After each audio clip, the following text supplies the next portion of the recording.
how does the classroom look like in Comini? So I am, if I have a kid, and if I were to, get you, get the kid into your school. So how does the class look like? Because to me, it looks abstract from what you are telling me, and me as a parent, I would like to know how is my kid progressing. Does he know addition? Does he know subtraction? Does he know multiplication tables?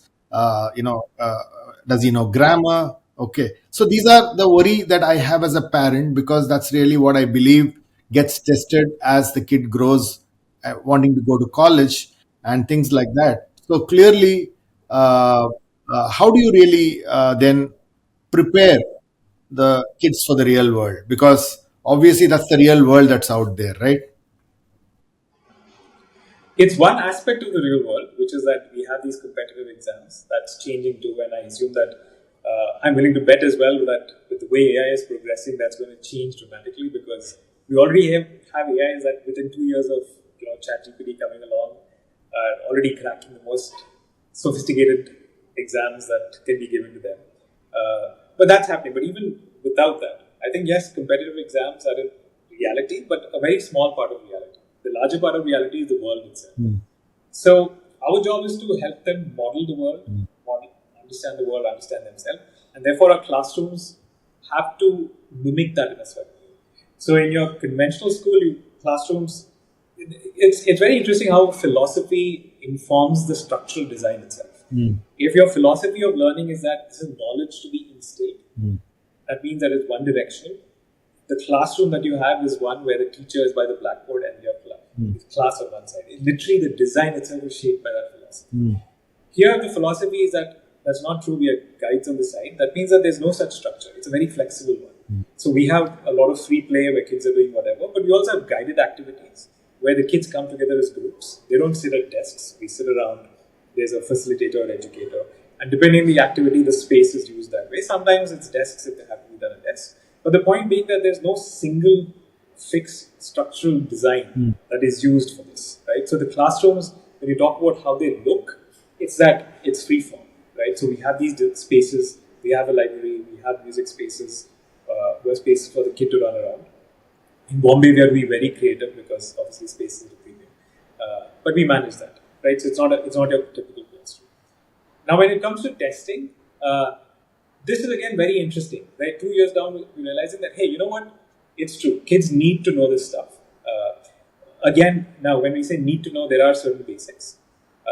The assumption made in conventional schooling again is that the kid has to be well-rounded, which for some reason now that's lost in the mists of time also means that they have to understand chirality in chemistry and geodesic plates or whatever in geography, even though that without any meaning or relevance is just a bag of facts, right? So we're not saying that, but we do understand that kids have to take their exams, they have to go down a certain path.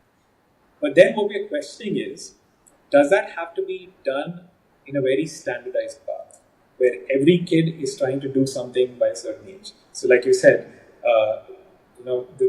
the natural anxiety a lot of parents have is, hey, my kid is 6 but not able to string together or recognize 4-letter words, right? This is the kind of anxiety that's been instilled by the system. And if you step back and you look at, okay, what does neuroscience tell us about learning? We realize that outside of learning to speak, which has a critical plasticity, what that means is that if you don't learn to speak by a certain age, it is very, very hard to pick that up, right? But every single one of us learns to speak simply because we were immersed in that. But when it comes to things like learning to read or learning to add up numbers, learning to do math, there is no critical plasticity. What it means is that there's no sensitive period by which you must master multiplication. There's no sensitive period by which you must master addition. In fact, it is counterproductive to try and introduce that early on, because it does something profound. Instead of, the kids might learn it with the same behavioral Skinnerian mechanism that, hey, let's beat this kid into submission into learning that, right? So they know the multiplication tables. So they'll be able to parrot that. But what you have is a very shallow level understanding and a deeper and a very profound dissatisfaction with this, right? And that goes on in life. So math phobia is something that so many of us are aware of. And math phobia exists because this has happened. Kids have been exposed to these abstractions too early in life. They've learned to fear them, Mm. right? And that's the sort of counterproductive learning we don't want. So what we're seeing again and again, and this is, of course, we're only 2 years old, but we can see how alternative schooling pathways have looked for kids who've taken them. Sudbury is a very great example. Sudbury School is a democratic school in the US, Summerhill in the UK. They've existed for 70, 80 years now. And one thing that you learn from them is that what matters are the fundamental aspects of learning, which is not these superficial topics like addition or multiplication, but your attitudes towards learning. Things like, are you able to stick to something?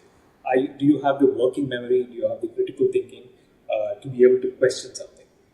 Once that is there, and you can build on that very easily. So, and this is something, homeschoolers will tell you again and again, democratic schoolers will tell you again and again.